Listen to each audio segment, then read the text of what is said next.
Hello and welcome to Out the Gate. I'm Alex Donnelly and this is where you'll get the weekend's best racing intel in 30 minutes more or less, but definitely more this week.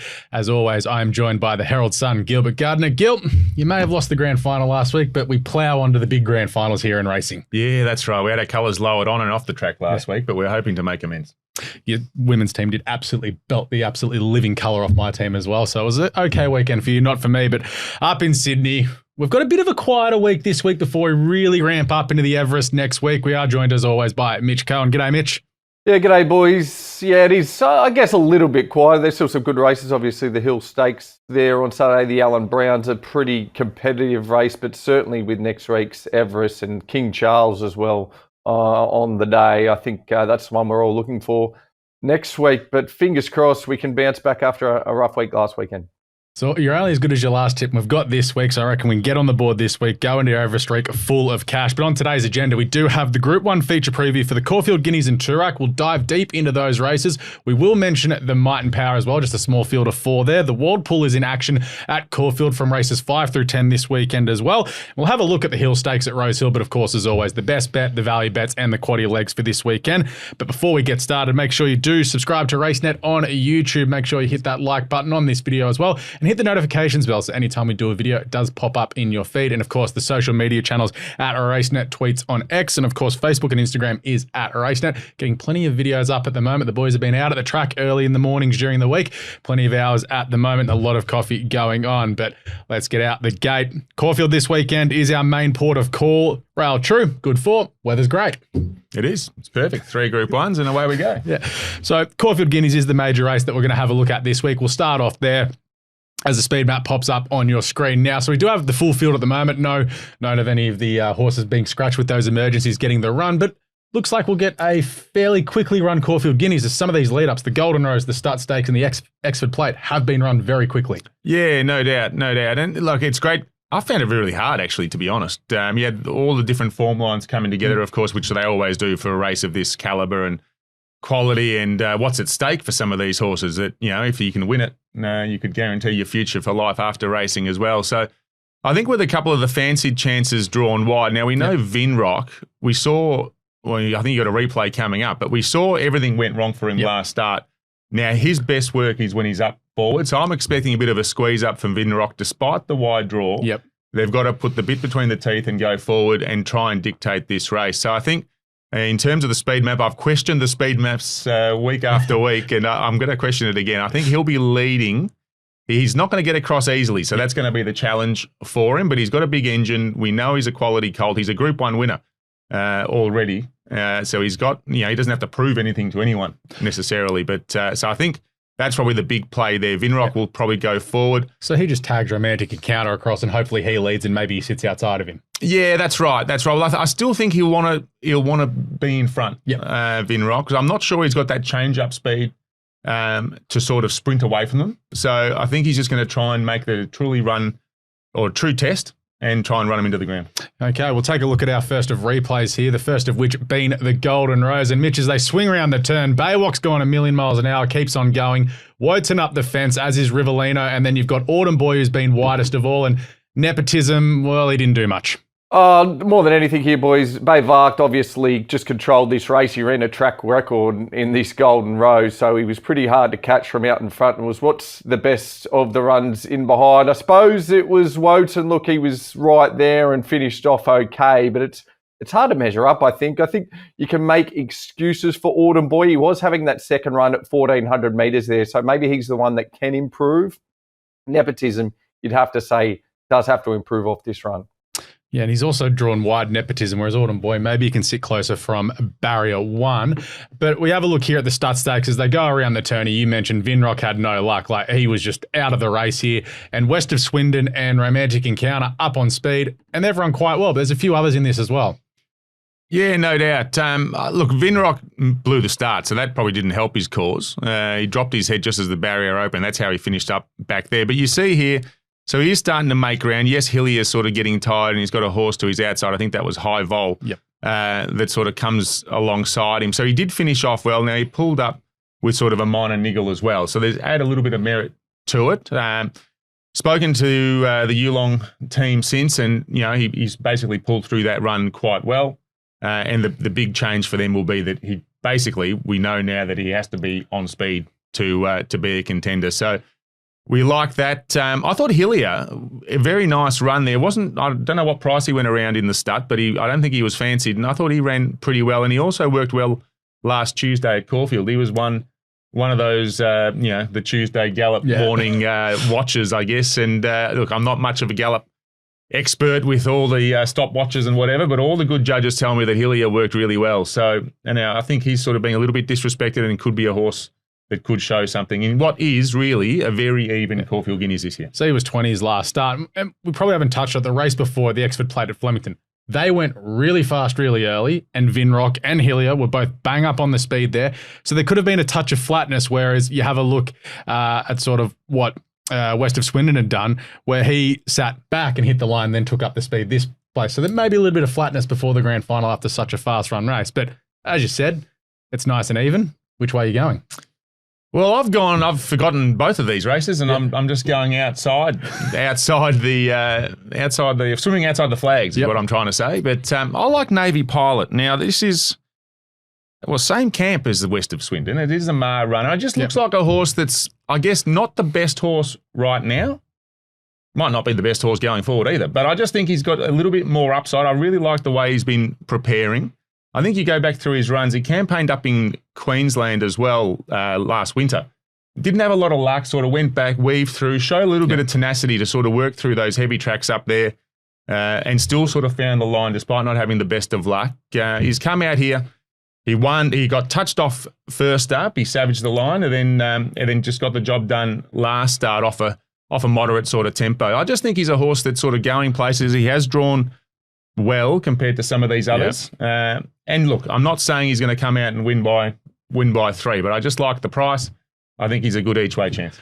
He comes out of that Poseidon, which looks to be one of the better form races already of the spring. But yeah, you mentioned it. He had no luck whatsoever in a size. They snuck him up for a handicap to get a win on the board at Queensland before running in the JJ Atkins. But Mitch, which way are you looking in this? Yeah, I found it tricky too, boys. I think it's interesting the way just a couple of weeks a race can change, isn't it? I mean, at the start of the spring, we were probably thinking this race was going to be a real vintage edition of the Caulfield Guineas with the likes of Autumn Boy and Nepotism both sort of coming into the spring. And just that last run has probably taken the gloss off it a little bit. Not to say they can't bounce back. I've let the way of another horse that had a boom on him coming into the spring and it sort of mixed his form, and that's Vinrock. I'm willing to forgive that last run. Look, just nothing really went right, did it? He was slowly away. He had that little issue. He was caught up a little bit on the turn, but I was happy with his work through the line. And his start before that in the Exford Plate, when he settled closer to the speed, I think that's what they're going to have to do again from him from the wide gate, as Gil mentioned. If they can go forward and he's not slowly away and he can land in that prominent position again, he's going to be right there. So for me, happy to be forgiving of Vinrock in the Caulfield Guineas, but yeah, pretty open race. I'm just going to lean towards Autumn Boy. Hopefully he can settle closer, but just hopefully doesn't run up backsides as well, as we know sometimes, well, especially in the last month, how Chris Waller horses who have settled back have gone. It's not been much luck, but let's take a look at the Toorak handicap over 1,600 metres. Just a small field of 11 here, but got a good weight scale. Obviously, Desert Lightning in the top weight with 59, down at Athanatos with 52 kilos. Speed map up on screen there, Gil. Transatlantic looks your leader, and Feroce will put himself on speed. Yeah, absolutely. I think Feroce is actually a very good each-way play as well. I've sort of tipped him to be a contender here. Of course, he just got touched off in the Caulfield Guineas last year. So, he's performed on this day before, in a sense. And, I know John Kanga, who's got a little hair on the back of the tail of this Feroce. And, of course, they were defeated this year. But Craig McRae is also a part owner, along with Justin Lepich. So it's got a big ownership group hanging off the back of Billy Egan and Dominic Sutton. They're trying to get Feroce home. And I think he just looks like he's preparing quite well for this race. That being said, I think Evaporate is probably the safest bet in this race. I think his run last start at Sandown was full of merit. It was almost an Antino-esque ride from Blake Shin. He wasn't happy with the tempo, decided to go, you know what, I'm off here. And Evaporate just dug deep. And Transatlantic did come late again. And, I think there wasn't much separating him on the post. But I think Evaporate sort of heading up towards Sydney. I think by and large he's the best He's not Pinstripe's a Group 1 winner, isn't he? But I think Evaporate is the best horse in this race, and I think he can win. So we'll take a look at the replay here. It's the Rupert Clark, and obviously Craig Williams has won this race in the first couple hundred metres where he's put Sepples in the race. Angel Capital, forgiveness if you've backed it, I'm still not getting over it. But there's Feroce winding up as well. You've got Pinstripe ducking back towards the fence. Miss Rumbini runs in Sydney. There's Damask Rose also running into some traffic problems as well. So I can see why you don't mind Feroce here, because he just hit the line well. He's going to put himself there, and it looks like to set up well for him once again. Yeah, no doubt. And there's a little bit. I don't know about Sepples. Yep. I don't know about Sepples at the 1600 just yet. I think that was an excellent ride last start. I think he goes up 5 kilos. Could be vulnerable. That's right. So he's got more weight, more distance, and he's a horse on the up. And look, this time next year we could be talking about him as being a serious horse at the sort of the highest level. He's got the job done, so we can't knock him. So that's the only reason I'm sort of veering off him. Gets a good run again from 4 though. Does get a good run, but I just think Evaporate, as I said, I think Evaporate's probably the best horse in this field right now. And I think Feroce is probably an Evaporate of next season. He's sort of developing into that nice weight for age horse in time. Been good to see that he's a gelding and he keeps racing well. So we'll get to see him for a few seasons, hopefully. But that's why I'm leaning towards them, I guess, as the more proven products. Sepples, he was extraordinary to win last start, and he could do so again, I guess. So your tips Feroce? Feroce each way. Athanatos probably the safer bet if you're just going straight out. And Mitch, you're pretty keen on the favourite here to get the job done. Go Rupert Clark Toorak double. Yeah, I am. I think he's just a winner, isn't he? He's won 5 of 7 now. I think it's probably his first crack at the mile last preparation. It was a pretty long preparation there. I still thought it was a pretty good run. He had to come from a long way back on that occasion in the Australian Guineas and still hit the line all right. I think he's better prepared for it this time. He's run last start. He just had to do it the hard way in every possible way. He was drawn wide. The tempo was pretty hot, and he was still right there. So if he can get an easy time of it from here, from a good draw, there's no reason why he can't run the mile out on Saturday. I think it's an interesting race from a Golden Eagle perspective, boys, from a Sydney point of view, because a lot of these 4-year-olds have the opportunity to come up to Sydney afterwards, and this Toorak has been a good form reference for the Golden Eagle in a few weeks' time before. So curious to see how a couple of these 4-year-olds run, because there's $10 million on the line at Royal Randwick in a few weeks' time. Yeah, it's interesting about that. Like you see, I think I'm Thunderstruck's done it before, but also you look at the Epsom where Colding's won the Epsom on the way through as well. So it's a proven formula. If you're running these big mile handicaps, you've really toughened up for it. The Everest into the Golden Eagle doesn't work. But how sick would you be if you took $6 Sepple at Yarra Valley on the 20th of December last year? You wouldn't be over it, would you? No. As Mitch said, he just keeps winning, doesn't he? So we'll quickly touch on the Might and Power. There's only 4 runners going around in it as well, because light infantryman not scratched yet, but expected to stay in Sydney. So you have Buckaroo, He's a Shocker, Globe, and Treasure the Moment. Geez, this looks to be a race in 2 between Treasure the Moment and Buckaroo. Yeah, my best bet would be Globe to run 3rd. But who's your tip in the race? Look, I just think Buckaroo. I think Buckaroo, Caulfield, we know he loves the track. He loves this time of year.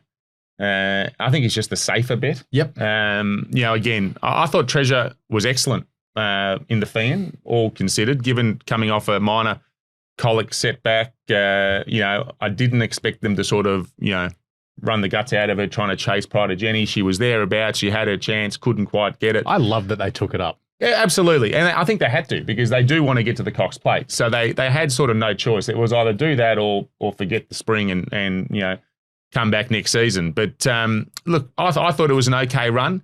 I'm just worried that Buckaroo is a bit harder, a bit more match fit, I suppose. And he gets his right track, right distance. And, does he serve it up to her? Does he make her run a proper solid 2,000 metres? And as we say, it's going to be very tactical, 4 horses, likely 4 horses. Does Globe, is he going to be a fly in the ointment and just, if and you're put Globe, surely down? you Pride of Jenny it and just take off and hope for the best. Yeah, well, that's right. So he's tried that, hasn't he, a couple of times and just been collared. I mean, the 2 that will be chasing him are sort of a different gravy to what he's had hunting him previously.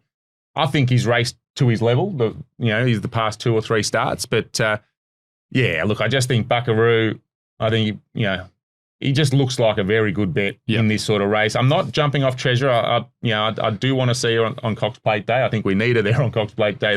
that field's starting to sort of thin out. Yeah, thin out a little bit. So we do need her to run well. We need her to get to the Cox Plate.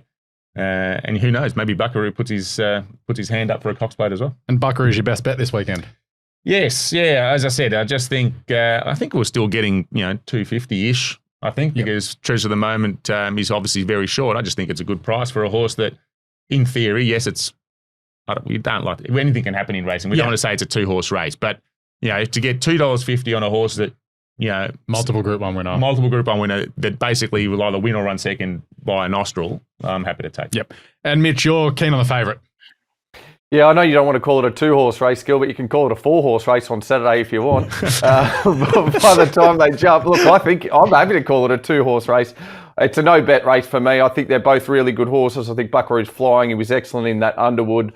It won't surprise me to see him win. I was really happy with Treasure of the Moment's run as well in the Fiend. She was obviously off that little setback. She's not the first horse that's had to find Chasing Pride of Jenny late a little bit too hard, but it was still a big tick run and should have her on track. I think they're the best 2 horses in this race. They should be fighting it out. Which way it goes, I'll lean the way of Treasure of the Moment, but not too much to add. Last year in the Fiend, Chasing Pride of Jenny turned out to be the greatest form line of the spring, which does lead us to, well, it's basically the Might and Power B graders. It's the Hill Stakes. It's 1,900 metres at Rosehill. It is worth $2 million, but we've got 14 horses lining up there at the moment. Just quickly, your tip is a horse that raced Pride of Jenny in the Fiend, came to Sydney and won the Hill Stakes. You're looking for a repeat in 2025. Rinse and repeat. Mitch Friedman's very good at getting these horses, and we're talking about attrition, of course. He's very good at plotting a campaign and getting a horse to peak at the right time.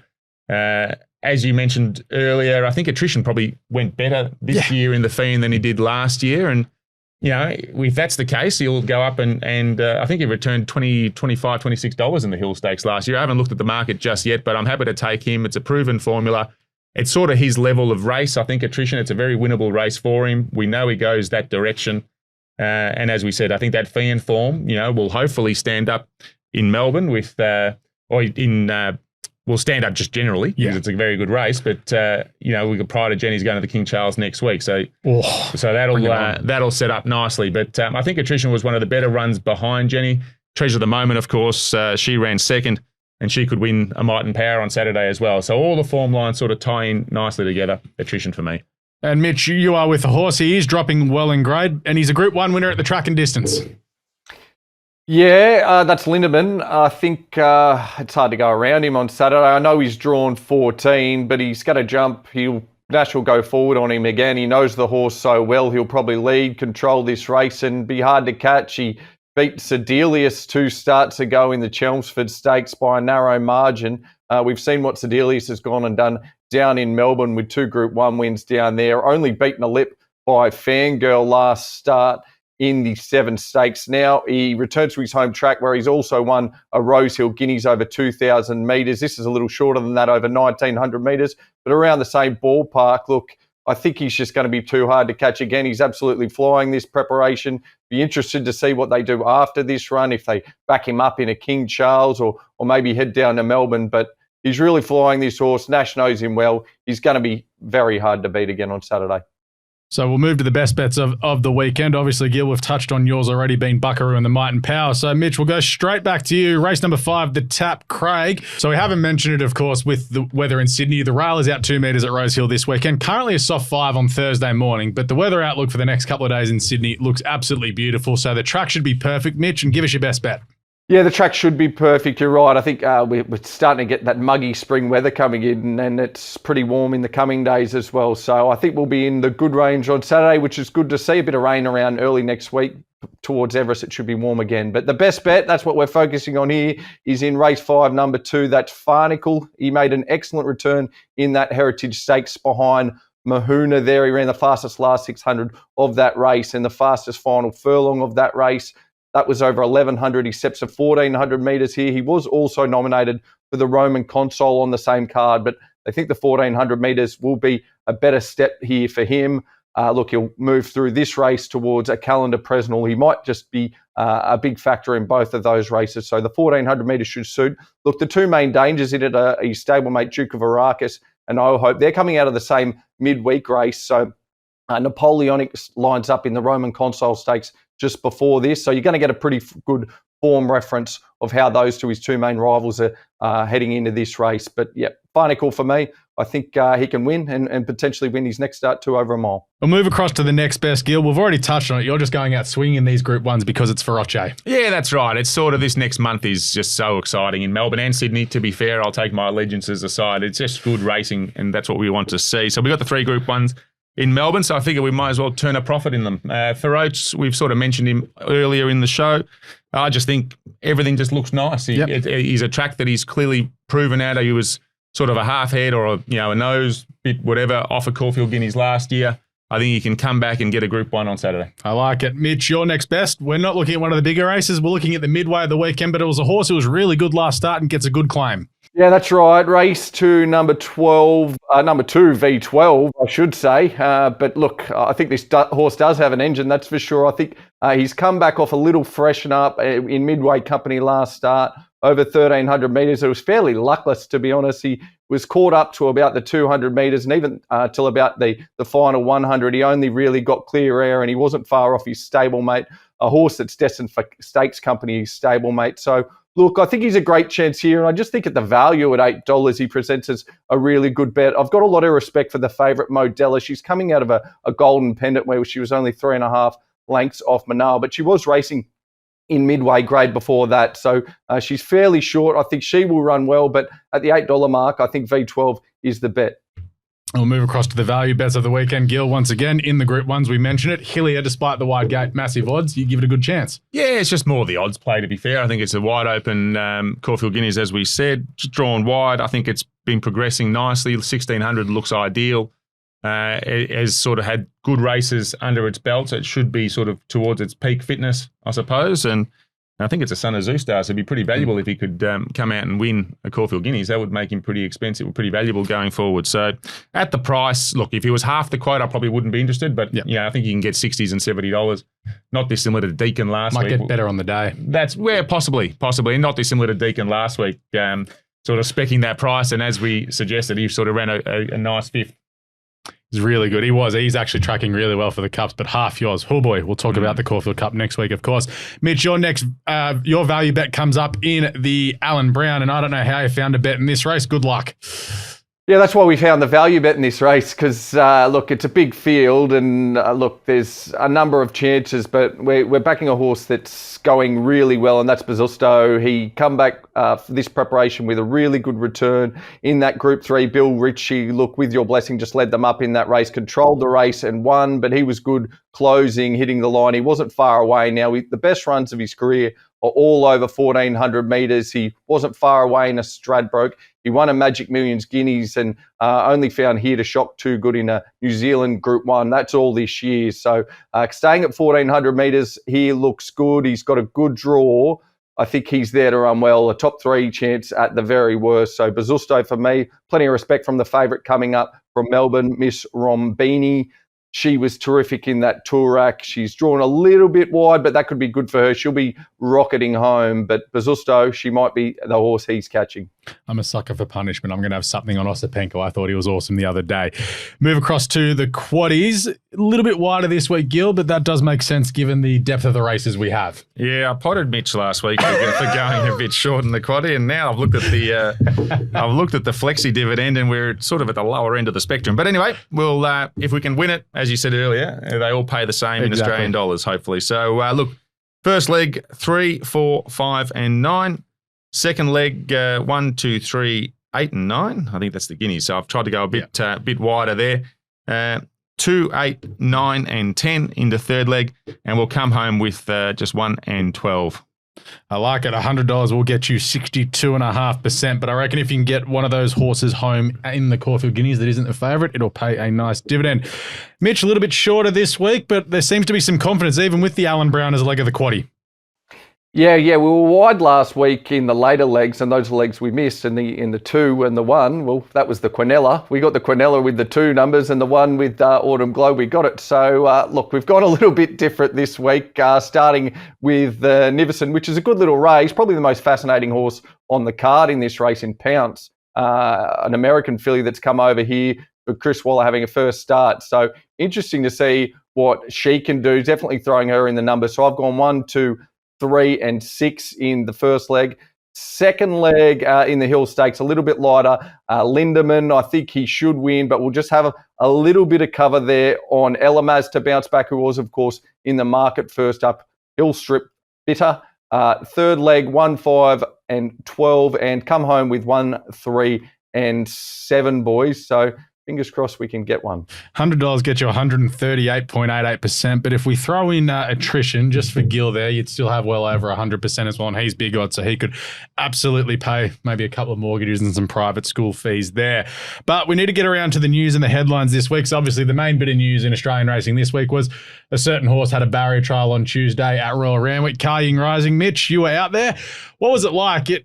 It's going to test a lot of these so-called trial pervs and how they know racing and barrier trials in the next week or so.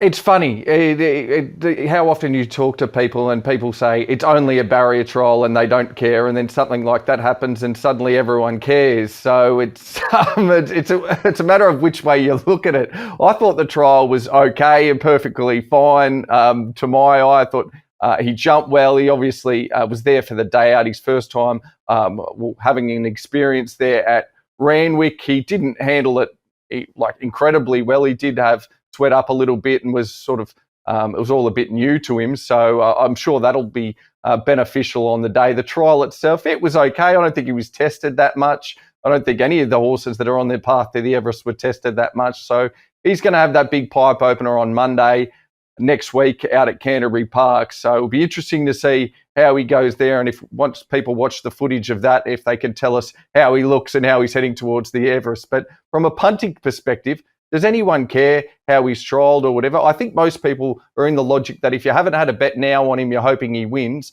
Otherwise, you're betting into the Whirlpool tote and hoping to get him beat with one of these Australian horses, which are going to be better odds than you're ever going to get, because he's going to start $1.20, $1.10 with all the money from overseas. So it's probably a good thing for the people punting against him. Yeah, I think it's Jolie Star's probably going to start that little bit shorter on the Whirlpool because of the J-Mac and Waller factor. But other than that, you're going to get good odds. But is this where we mentioned that it was the fastest ever trial over 1,000 metres at Randwick? Like, he's trialled well. It's the fastest trial we've seen at Randwick. I think there's only been 22 or 23 over 1,000 metres on the course proper. But it's still the fastest ever. He was apparently looked a bit burly because he hasn't had a swim for a month because there's no pool at Canterbury. So if you didn't like him, you probably don't like him anymore. And if you liked him, you're like, oh well, maybe I might get some better odds around the traps. Gil, you're against him. All I'm hearing is excuses. I'm just going to go back through the audio files of our previous shows, and Jimmy Star all the way. I think he's humming along beautifully under the radar. All the attention on the Hong Kong horse. I hope they maybe fly in a few Hong Kong horses for Ka Ying to trial against at Canterbury if he's going around for a pipe opener. That might be his only chance to sort of put on a few links on them. But I think he's about to get a real acid test next week. I like it. What's going on in the news here in Melbourne? Well, speaking of Sydney, up on the Herald Sun and Racenet, we had a good chat yesterday. So obviously the Caulfield Cup Carnival's launching. Caught up with Sam Friedman and Mark Zara, so had a good chat to them. So you'll be reading about them over the next couple of weeks. Of course, a couple of years ago they combined for that Cups double without a fight. One for Mitch, Tom Kitten. Unfortunately, not unfortunately, he's heading up to Sydney for the King Charles, so we won't see him. We won't see him in a Cox plate. So there's something there. Basically, that comes down to just an interrupted campaign. He's just not quite where he needs to be for a 2,000 metre, Cox plate or 2040 metre Cox plate. The King Charles is a lovely option, 1,600 metres, right in the wheelhouse. $5 million. $5 million. All-Star Mile bragging rights. The past three winners of the All-Star Mile, in theory, will be at the start line. You got Tom Kitten this year, Pride of Jenny last year, and Mr. Brightside. So could we have an All-Star Mile trifecta in the King Charles for the Victorian punters out there? And the two previous winners of the King Charles in Chow Wolf and Fangirl lining up. So it's the best weight for age milers in the country. That's right. Yeah, absolutely. So you'll get that's almost a prelim final for the Champions Mile at Flemington during Melbourne Cup Carnival, of course, where all the best horses descend on next month at Flemington. So a bit of news there, because they were tossing up between Cox Plate and King Charles, and it's unlikely. I asked the question whether they would consider the backup. We saw Pride of Jenny touched off in the King Charles and then basically felt the pinch in the Cox Plate. Very unlikely. Yeah. He's a gelding, so I guess it's probably a bit easier. But yeah, look, it's unlikely. I think it's going to go King Charles and then come back for one of those champions races, a mile or a stakes. Geez, how far would he win the what's the mile the Crystal Mile by if he decided to run in that instead of the King Charles? I know it's a lot different money and it's like you chase the prize money, but geez, he'd killed it in the Crystal Mile. Yeah, no doubt. And the other one was Mark Zara. So we got some good insight on Vin Rock. Obviously, what happened last start in the Stud. And then looking ahead to the Carnival, Mark's actually airborne. I mean, he's always, we know he's one of Australia's best jockeys, one of the world's best jockeys. We see he goes anywhere and wins races, but he's really had a hot start to the spring. He's not doing anything different. He just seems to be on the right horses. He now wants to pick up the big races. Obviously, we've seen Craig Williams just dominate the Group 1s. That's the big goal for Mark over the next 3 or 4 weeks when the stakes are high. Usually that's where he comes to the fore. And Mitch, up in Sydney, what have you got going on, or what's Ray got going on? Fair bit. Ray's had a good chat with Nash Rilla as well. He's obviously got that great association with Lindemann throughout his career, so he'll be back on him again. The favourite, I've spoke to Adrian Bott, who they've obviously got a really strong hand on Saturday in Sydney, and just be more Everest stuff, boys. I think, look, we're not so far away now. We're still waiting on, as we speak on a Thursday morning, we're still waiting on Yulong to fill their slot for the race. So it looks like a cracking race this year, boys. It's all looking towards next week. I love Gil potting Ka Ying. I think I'll be backing against him, but I certainly won't be surprised if he comes out and wins very well next week. So I'm sitting on the fence, is what I'm saying, which is nice from me. But just interested to see how these Melbourne horses go.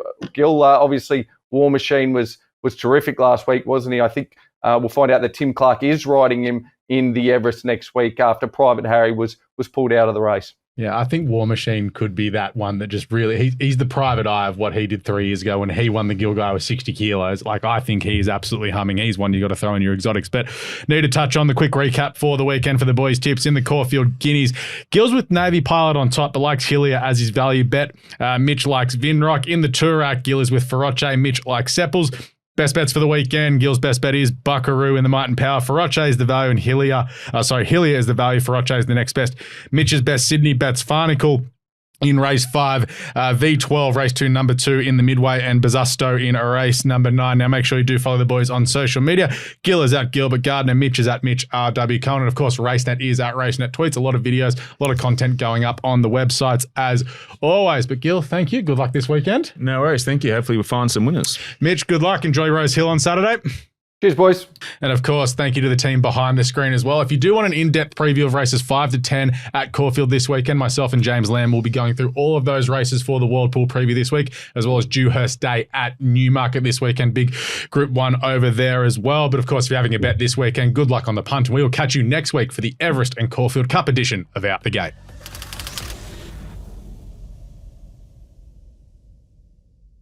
Chances are you're about to lose.